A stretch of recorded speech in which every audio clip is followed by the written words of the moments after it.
Presented. No bills have been introduced. The House comes to questions for oral answer. Question number 1 in the name of the Honourable David Cunliffe. Thank you, Mr Speaker. To the Prime Minister, does he have confidence in the stability of his government? Right Honourable Prime Minister. Mr Speaker, yes. Mr Speaker. Supplementary question, Mr. the Honourable Speaker, David Cunliffe. Will he depend on Mr Banks' vote to pass legislation for the remainder of this term? Right Honourable Prime Minister. Mr Speaker, well, that will depend obviously whether it's either a confidence and supply issue or on case by case, as we deal with every party in the Parliament. But in principle, yes, where Mr Banks chooses to exercise that vote on behalf of the ACT Party. Supplementary question, the Honourable David Cunliffe. If it's on a case-by-case basis, as the Prime Minister says, what does it say that he could not muster a majority for his copper tax or the RMA changes, and how can the country be confident of stable government over the next year?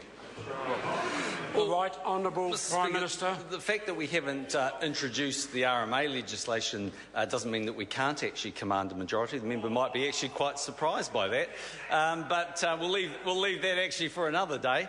In terms of the copper tax, that was never actually tested. We were aware that our partners wouldn't vote for it, and we decided not to introduce it, but anyway would not have done so because after that point that the RSPs decided that they didn't want to do a deal with Chorus, it was a moot point.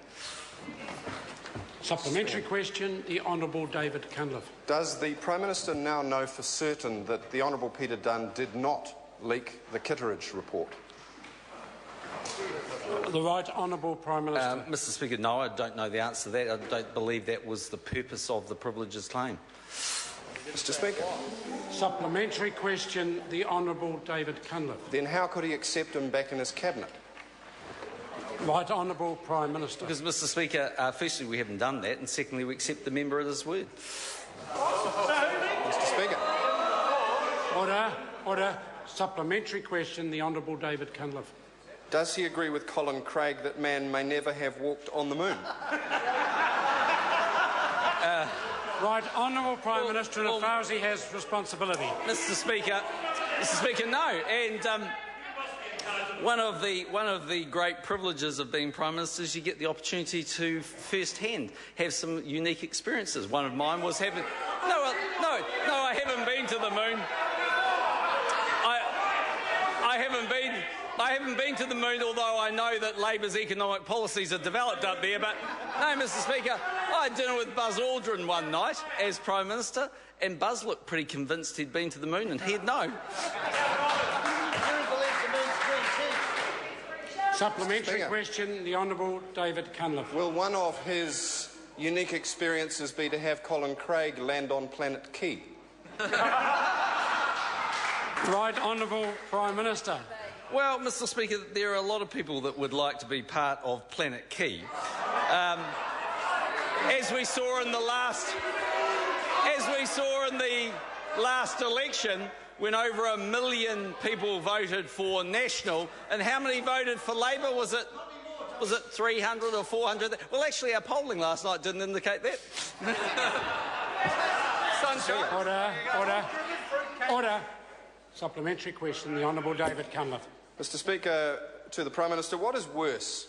Propping up a dying government based on the vote of a potential electoral fraudster, an ex-minister he thinks may have released secret documents, or an extremist who put out 20,000 leaflets saying that he shouldn't be the Prime Minister?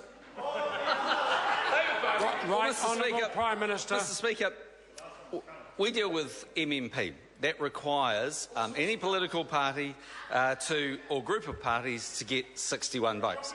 Come the next election, that will be the same situation. It'll be no different for the Labor Party as it will be for the National Party. But what I can say, on all the things I see, the probability of National being able to get those 61 seats is far greater than Labor. The one difference, though, about election 2014 to election 2011 is I will go into election 2014 with 100% of my caucus wanting me to get there, and you, Mr Cunliffe, will go there with less than a third of your caucus wanting you to get there. Mr Speaker. Supplementary question. The Honourable David Cunliffe. Mr. Speaker, in the run-up to this election, does the Prime Minister continue to intend to hop from cloud to cloud?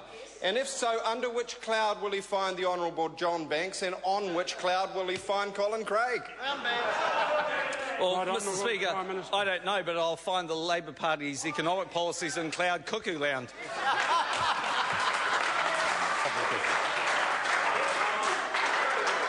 Order, order, order, order, order. Is it a supplementary question? Supplementary question, the Right Honourable Winston Peters. Does the Prime Minister's statement that he has to take him at his word with respect to Mr Dunn's denial mean that he believes Mr Dunn didn't leak the Kittredge report? Right Honourable Prime Minister. Mr. Speaker, the member has on numerous occasions strongly said that he didn't leak the report. I accept the member at his word. There was no conclusion to that report.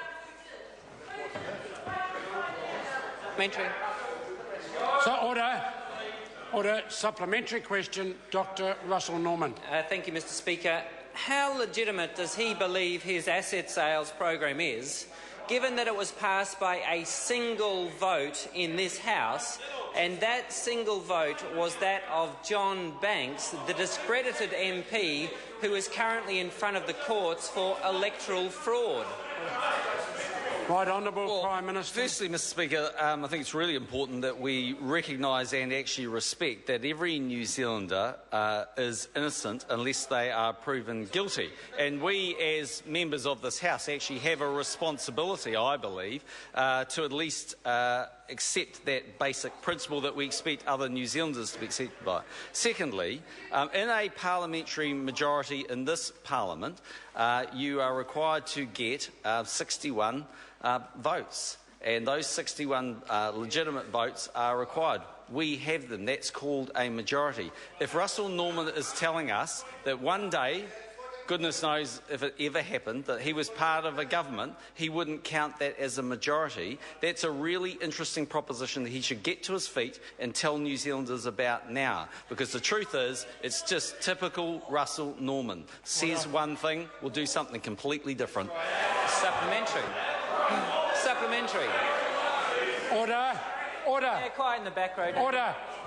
Quiet in the back. Order. And that includes the member. Supplementary question, Dr. Russell Norman. Thank you, Mr. Speaker. Mr. Speaker, my question to the Prime Minister is in relation to his previous answer. Given that the courts have found that John Banks took a $15,000 donation from Sky City... Order. The difficulty I'm anticipating with this question is there is a case now which is sub judice before the court. The member can I'm certainly not ruling that question out of order, but I'm going to ask him to rephrase it in such a way that he doesn't breach Standing Order 112, referring to a case that is now potentially sub judice.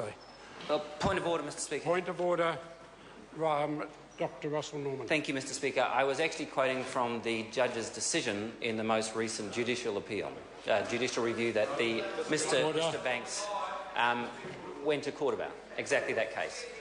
Order. I will hear from the Honourable Jerry Brownlee. Mr. Speaker, I think that is a very reckless position or comment for Mr. Norman to have made. There has been no finding. There has simply been a determination that it should proceed to a trial. Quite a different matter. Mr. Norman has, I think, got himself in some trouble by inferring that there has been a judgment when there hasn't. I'll hear from the Right Honourable Winston Peters. Mr. Speaker, with respect, the sub judice rule here involves whether or not Mr. Banks knowingly had a declaration filled out, and that's the matter which is before the court. It's not whether he received the money. That's been accepted by his lawyer, and it was by him at court. The sub judice rule concerns his knowledge as to that declaration of return. But that's a different matter, Mr. Norman has not traversed that at all. Let me hear again from the member, but I just ask him to be careful and consistent with standing orders and Speaker's ruling on this matter, which is quite complicated and difficult. Dr. Russell Norman. Thank you, Mr. Speaker. Given that John Banks received a $15,000 donation from Sky City, does he believe it is legitimate for him to rely on John Banks' vote in giving Sky City concessions to massively expand its operations? Isn't that, sir, going right to the heart of the case that's going to the court? No, well, I'm sorry, there's constitutional experts and lawyers over here might think so, but let me just... may I put the case? The member will resume his seat. I accept this is a very difficult issue, but I think the way that question was now worded is in order in that it is stating facts that are now in the public arena. The Prime Minister can answer that question. The issue, though, is how any donation was received. And for him to assert it was received by Mr. Norman, by Mr. Banks, is at this point wrong. But that wasn't the question. It was. He said, given that he received. Those words are wrong. Order. The issue is how it was then described, the receipt of is the issue. I don't think there's much doubt, and to the best of my knowledge, that the donation was received. It's then a matter about how it's returned. So I have ruled that the Prime Minister can answer the question, and that is the absolute end of the matter. Right Honourable Prime Minister. Mr. Speaker, I don't accept the premise of the question. Supplementary. Order. Order. Supplementary question, Dr. Russell Norman. Does he believe it does damage to the reputation of this House that the vote on the Sky City bill, which gave enormous concessions to Sky City, was reliant on the vote of John Banks, who received a $15,000 donation from Sky City and is currently before the courts on exactly that issue? Right Honourable Prime Minister. Mr. Speaker, once again, the member has proved he can't count. The majority was 2, not 1. Supplementary. Supplementary question, Dr. Russell Norman. Thank you, Mr. Speaker. Did he or any of his advisers or colleagues pressure John Banks to stay on as an MP, despite the fact that he faces a trial for electoral fraud, because his government relies on the single vote provided by that MP in this House to pass his most unpopular legislation like asset sales? Right Honourable Prime Minister. Mr. Speaker, no, not to the best of my knowledge. Question number 2, Cunliffe Singh Bakshi.